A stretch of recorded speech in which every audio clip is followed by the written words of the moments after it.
Hello, we are live. Welcome to Optimize and Unfiltered podcast, where we talk about metabolism, energy, hormone shifts that no one told you about in midlife. So today we have Ellie Valters on our podcast. I'm so happy to have you here, Ellie. Thank you for being here. Ellie, tell us a little bit about who you are and what you do. Yeah, absolutely. First of all, thank you so much for inviting me. It's a true honor. So I'm super excited to share my story with everybody. I am a full-time realtor with Keller Williams. My team is out of the North Shore of Milwaukee called Falkrew and Gallagher. I've been a full-time realtor for about 5 years now. In real estate for 8 years. I am a mother, a wife, and a fitness, I guess you could say influencer, Totally. more of an enthusiast. That's kind of how it started. And I really started my whole fitness page and stuff just to share how to live with lupus because I was not taught the right way. I love that. I love that. So take us back a little bit. What did your life look like? What did your energy look like before you started your fitness journey? Sure. So I have been, I like to say working out. Have been working out for probably 15 plus years. I actually remember it very specifically when I decided I was going to start working out. And this sounds terrible. And this is not a knock on my husband at all. But he told me that I was getting a little pudgy.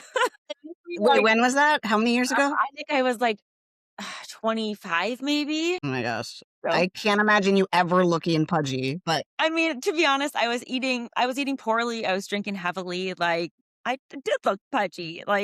And I, of course, at the time I was hurt by that comment, but looking back, it was honest. And it really, instead of being upset by it, I was like, maybe I need to look at what I'm doing because outwardly I'm not looking great. And so I appreciated that he said that. And I was kind of like, well, I'll show you. yeah. Working out. I started working out at home, just doing these like 20 to 30-minute um, online. It was Chris Mhm. Friday. I remember how I loved it. It was easy to do, no nutrition, no supplements, nothing like that at that point. Just trying to get 20 to 30 minutes in. I was 25. There was no reason I couldn't. I had time to do that. No kids yet, nothing. So that's kind of how it started. It's kind of like, okay, I'm going to show my husband. I'm going to look really good. And I Were you probably exercising at that time? I mean, before you started the 20 or 30 minutes of the classes. Okay. no, Okay. no, I'd never joined a gym or anything. That was really like the start of everything. I went to Walmart and got 2 5-pound weights, Yeah. which felt heavy at the time. So that was really like dipping my toe in where I was like, okay, I'm just going to do this at home. I didn't want to spend any money. There weren't extra funds at that time. So I'm like, what can I do for free that's at home? Hmm. I knew I wanted to build some muscle. I knew that that was important. Again, I bought 5-pound weight, so I probably wasn't building anything big at that Right. time. But that's really just how I got started. Just finding I think I had a CD actually, but Right. I love that. I mean, we all have to start somewhere, right? And I started the same way. I started in my basement with dumbbells and an online workout program at like 30 minutes. I started the same absolutely. way. And I think that it gets overwhelming for so many people to think I have to join a gym and I have to learn how to use the squat racks and I have to learn how to do this and that and this complex movement. And the woman that I was using at the time, again, her name was Chris Freitag. She said it so beautifully. She was like, lunges and squats, they do the trick. Like Totally. simple, not easy. Like you don't have to do these really complex things to get results, especially when you're first starting. Like just Of start. course. Just start and even just body weight. I started with body weight. Yeah, absolutely. So I think something that we both share in common is that we have autoimmune conditions and we had to learn how to fuel our body and move in a way that's going to not aggravate our symptoms but make us feel better. So tell me a little bit about your journey with lupus and when you were diagnosed. Yeah, so I love talking about this. I was diagnosed when I was 18. Took about 2 years to figure out what was going on with me.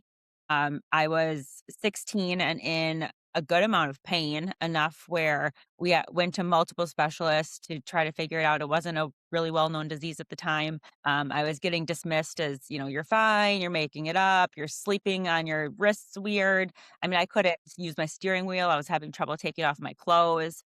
And I'm like, this is not normal. So thankfully my dad was pretty adamant about helping me find kind of like what was going on, right? Not the root cause, but at least the issue. So we did end up going to a lupus and arthritis specialist, which then at 18, I got diagnosed with lupus. And they immediately put me on medication to suppress the symptoms and then like an anti inflammatory for flare ups. Mhm. The medication was really hard on my stomach. So I had uh, a good amount of time where I had to adjust to that, where I was splitting the doses so I could like work up to the dose they wanted me to take. At that point, I was just doing what they told me to do. Going in every 3 months for my labs, they would say, okay, like your immune system's turned on. There's nothing you can do. Here's your medication. Have a good day. Yeah.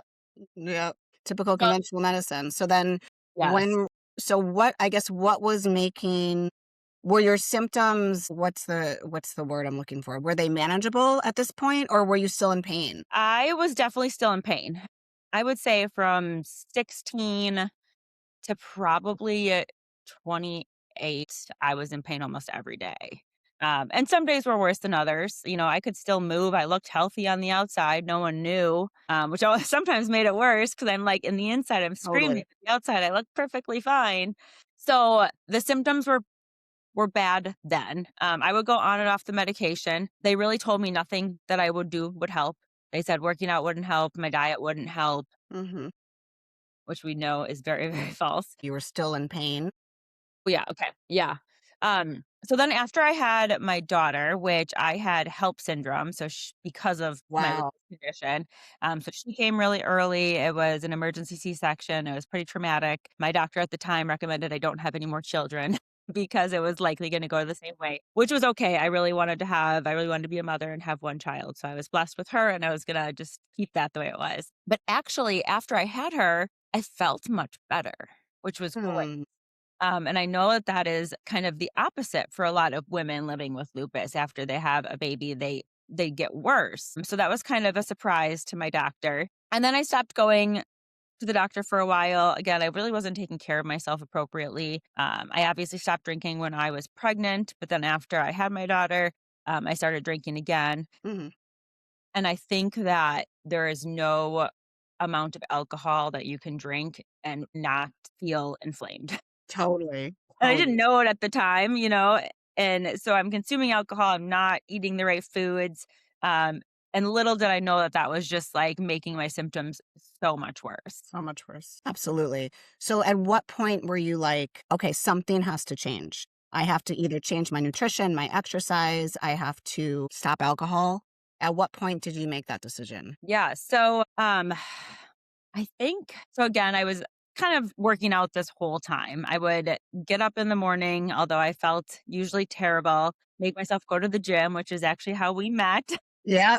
go to potty pump, feel awful the whole time. Yep.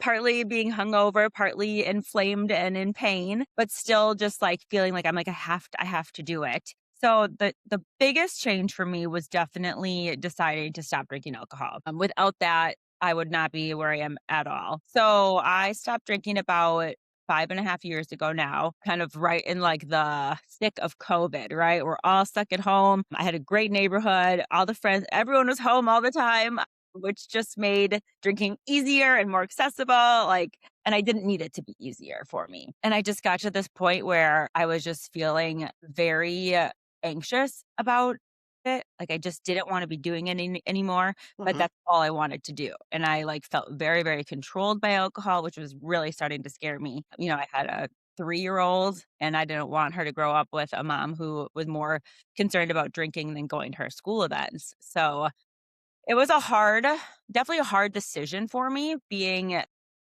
in an environment in Wisconsin, drinking is common, like, all the time. It's Packer game, you're drinking. It's a birthday party, you're drinking. Like, it's Tuesday, you're drinking. Right. So that's, like, how I was raised. That's what I knew. That's all my friends and family. So, thankfully, my 2 sisters and my mom actually decided to quit drinking before me. Wow. We are kind of all in the same boat and we all still are. We're always very into nutrition and health, and alcohol does not go with those things. Right. So thankfully, they kind of paved the way and I saw it was possible. Like in my mind, like the idea of not drinking ever again was just an impossible thing to ever even think of. Like, how was that going to ever happen? And then watching them do it, getting over the fact that I thought they were crazy for months and months, and I was like, "Wow, they're doing it, and they seem happier."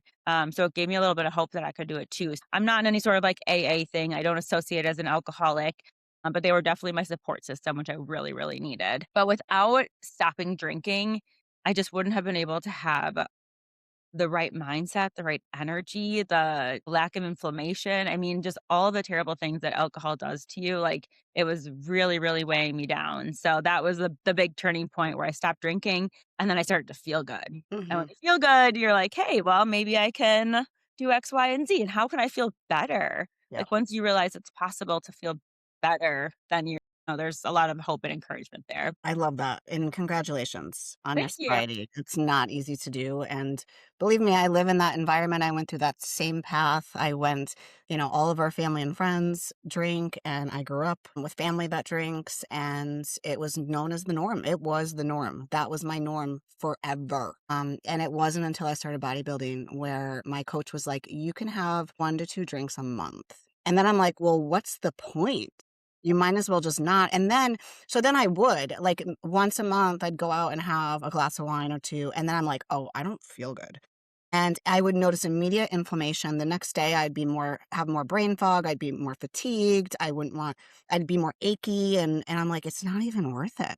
And so then the longer I went without it, the more I'm like, "I can totally do this." This is not serving me, and then I would have the same anxiety about being at an event, feeling bad for not drinking, but knowing how it's going to affect me that night and the next day. And I'm like, and then you just kind of get in that battle with yourself. And it's like once you make a decision to not do it because it's a toxin and Mhm. makes you feel like shit, it's like, okay, well, that decision's easy. I'm not going to do it. Right. And so, for me personally, also with living in with autoimmune conditions and being in pain and inflamed, and, you wake up and you have no idea how you're going to feel. It could be the weather. It could be you did a little bit too much the day before, the temperature dropping, your kids stress you out more the day before, and now you're feeling it 2 days later. Maybe you traveled and now you're feeling it. And so, I was in bed more than I was showing up for my kids. And so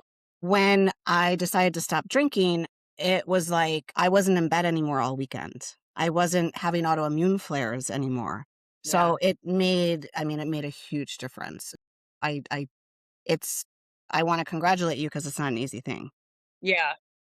So let's talk a little bit about kind of where you're at now. So you obviously have been lifting. I mean, you look incredible. You've been lifting. You just signed up for your first bodybuilding program. That's super exciting. And you've been on peptides for how long now? A little over a year. I got my first peptide in December of 25. Okay, awesome. So tell me a little bit about your journey with peptides. What made you be open to trying peptides? Sure. So honestly, it was because of you. So, we met, I don't know how many years ago, 8 years ago, again at the gym. And we're friends on social media. And I was kind of watching your journey. And honestly, like, I didn't know if I would necessarily looking for a change. Like, I thought I looked pretty good. I thought I felt pretty good. You don't know what you don't know. I didn't know how good it could be.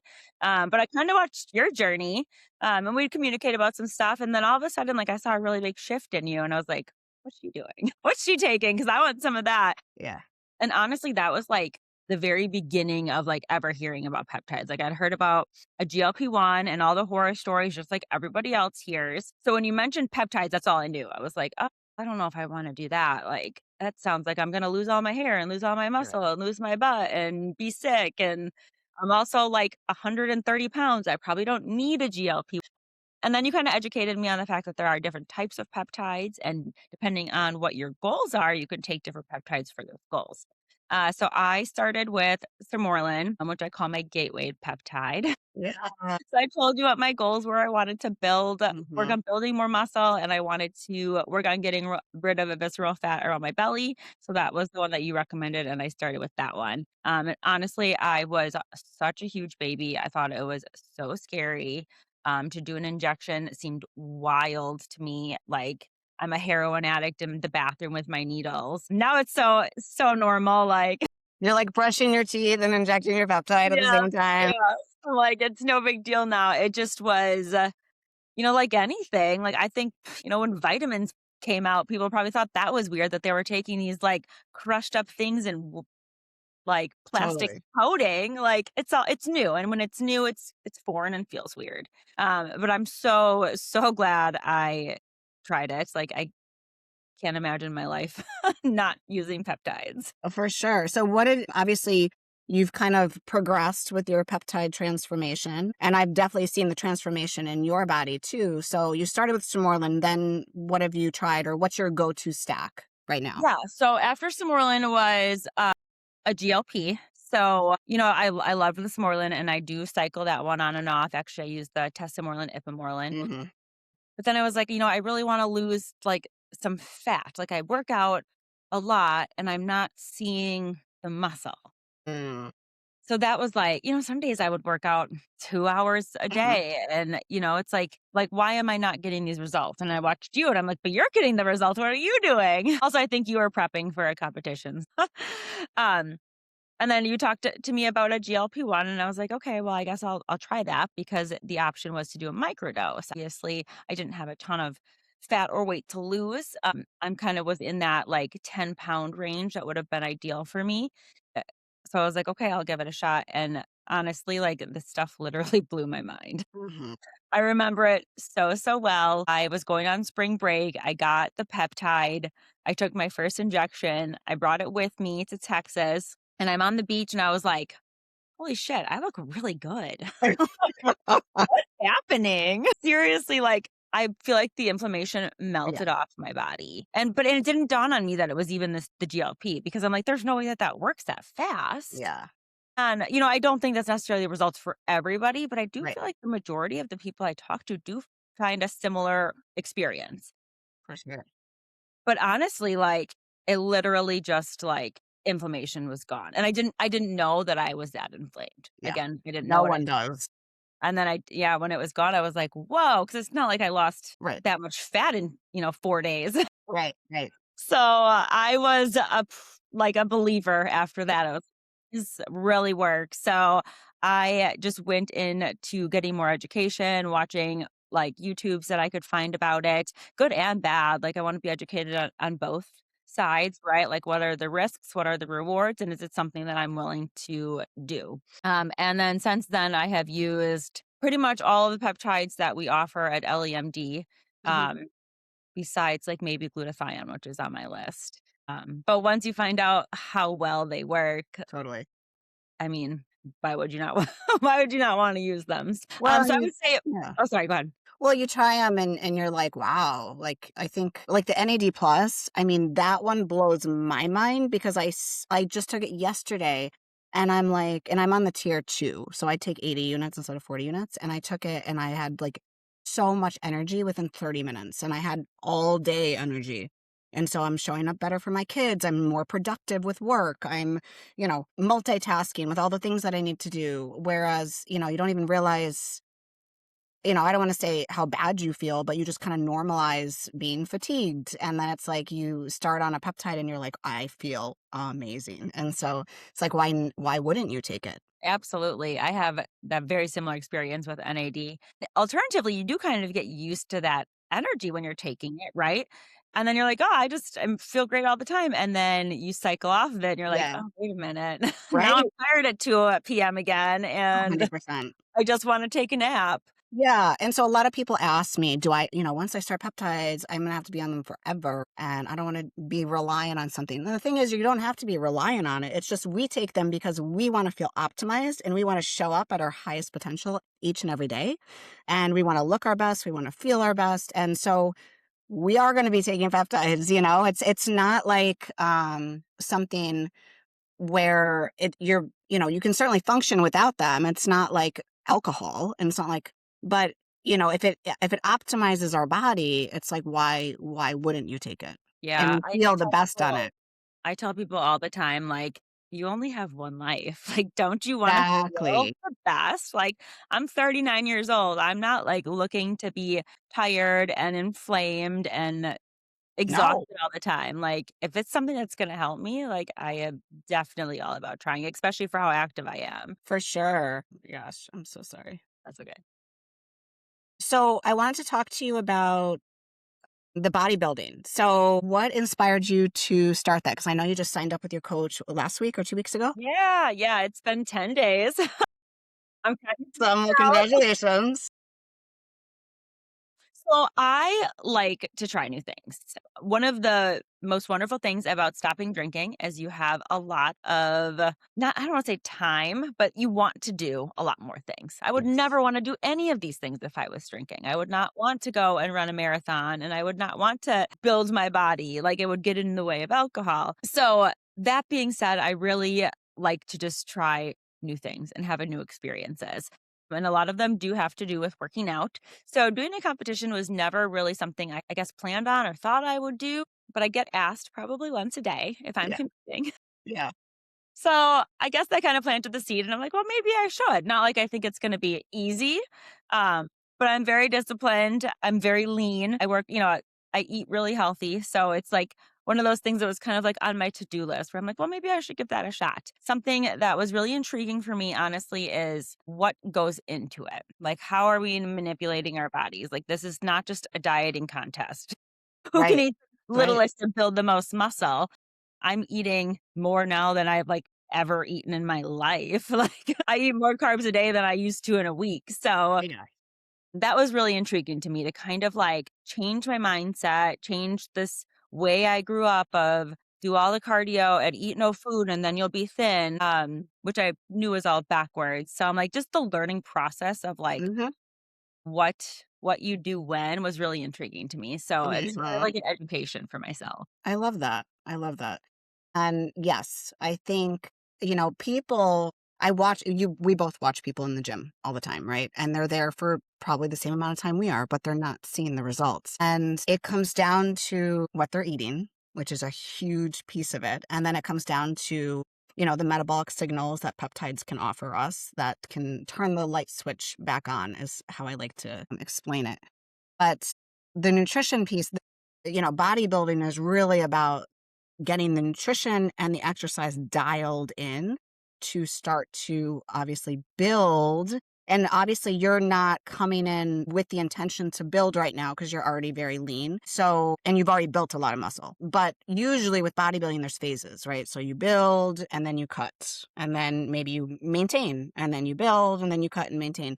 So a lot of people want to build muscle and lose fat all at the same time, and they're showing up and they're eating 1,500 calories and they're wondering why they can't build their glutes. And just like what you said, it's because they're not eating enough. They're not eating enough carbs. You need adequate amounts of protein, carbs to build muscle. And so I try and convey that message all the time, but it is a learning process. I've been at it since 2024. I took some time. I didn't take time off. I've been on the program the whole time, but last year I had some things going on in my personal life, so I did not go to nationals. So this year I am competing again in June. I was going to ask you because we're both competing in June. We're probably going to the same show. Yeah, probably. It's Yeah. warm here.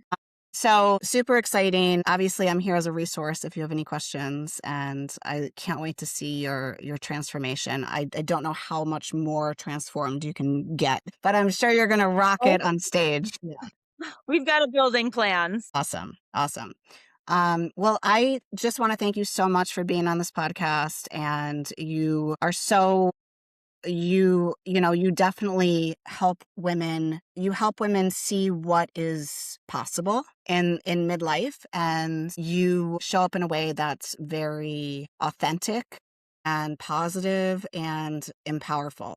So Yeah. I just want to thank you for that. So keep doing you, keep Yeah. being you. And thank you so much for being on this podcast. Yeah, my pleasure. Thank you for having me, and same likewise to you. Again, you really inspired me in a lot of ways. So, Thank you so much.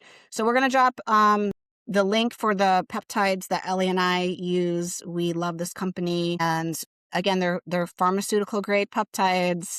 We want to be knowing where we're getting our peptides. They want to be from a good source. This is coming from a compounded 503A FDA approved pharmacy. You're getting a prescription. There's no reconstituting. You get everything all mixed from the pharmacy delivered to your door. So very, very easy to do and take, and the quality is there. So thank you so much. My pleasure. Thank Until you. the next time. All right.